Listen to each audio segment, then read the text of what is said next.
Monsieur le recteur, mesdames et messieurs, en vos titres, grades et qualités, chers collègues, chers étudiants. Quelle joie immense d'avoir entendu dans ce hall d'entrée claquer vos bises et résonner vos tapes amicales, d'avoir retrouvé vos plus beaux sourires, de vous voir à nouveau réunis nombreux, serrés les uns contre les autres, enfin débarrassés de nos masques.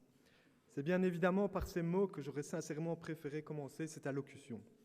Malheureusement, même si les mesures pour contrer la propagation du virus s'estompent doucement, il est toujours là, prêt à rebondir, s'installant dans la longueur, nous forçant sans cesse et non sans mal à nous adapter à lui. Mais ne boudons pas notre plaisir. Regardons le verre d'eau à moitié plein. Le rassemblement de ce soir est en soi encore une victoire. Je ne reviendrai donc pas une énième fois sur le confinement forcé et ses désagréments, mais plutôt pour en dégager les côtés positifs.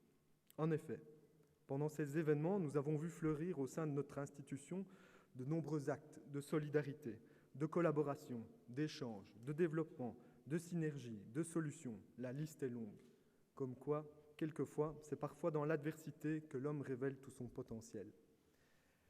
Si chacun de nous a vécu de façon différente ce confinement, nous laissant certes quelques séquelles psychologiques, c'est peut-être bien ici, à l'UMONS, collectivement, que nous l'avons affronté le mieux, que nous l'avons dépassé. Durant cette période, le PATO a lui aussi, à travers son engagement et sa mobilisation, démontré que nous étions bel et bien une force vive de l'Université de Mons, jouant à merveille notre rôle de support. Support, j'aime bien ce mot. Il définit assez bien de façon générale ce qu'est le PATO.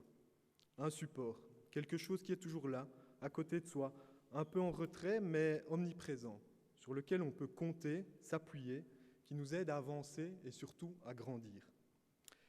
Je profite de l'occasion d'avoir enfin réuni devant moi, en chair et en os, et non plus derrière l'écran impersonnel d'une réunion Teams, l'ensemble des autorités pour leur adresser devant vous ces quelques mots. Vous le savez certainement, à l'UMONS, nous sommes tous affublés d'un matricule. Si ce mot peut donner des boutons à certains, je voulais souligner à quel point, ici au sein de notre institution, et plus particulièrement pendant cette crise, nous n'avons jamais été considérés comme des numéros. Les actes de précaution ont toujours prévalu sur d'autres intérêts. La sécurité de chacun a toujours été la priorité. L'UMONS, une université à taille humaine, nous dit-on, une université humaine tout simplement. Monsieur le recteur, monsieur le premier vice-recteur, monsieur l'administrateur, au nom de la communauté PATO et au nom de tous, j'en suis sûr, je voulais donc vous dire merci. Et je pense que ça mérite bien quelques applaudissements.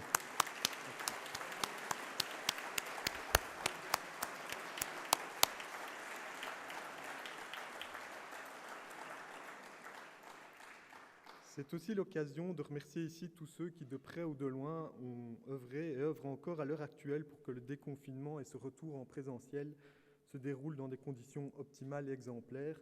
La tenue de cette cérémonie en est la preuve. Un grand merci à eux, ils se reconnaîtront, je l'espère. Pour conclure cette allocution, je profiterai une dernière fois de l'opportunité qui m'est donnée pour vous adresser une petite piqûre de rappel. L'année passée, l'UMONS a mis à l'honneur mademoiselle Greta Thunberg en lui remettant le titre de docteur honoris causa. Si j'ai lu récemment qu'elle avait repris le chemin de l'école, le combat qu'elle mène pour la sauvegarde de notre environnement doit rester plus vif que jamais. Ne l'oublions pas. C'est un défi de taille, certes, mais nous sommes tous concernés. Notre université n'est-elle pas un point idéal de convergence pour rassembler, stimuler ce type d'engagement propice à faire éclore des solutions ? En cette nouvelle année académique, permettez-moi donc de faire appel, encore une fois, à votre mobilisation. Nous aurons besoin de toutes vos initiatives, de la plus petite à la plus grande, de la plus personnelle à la plus collective, quels que soient vos titres, grades et qualités. Merci de votre attention. Je vous souhaite à toutes et à tous une excellente rentrée.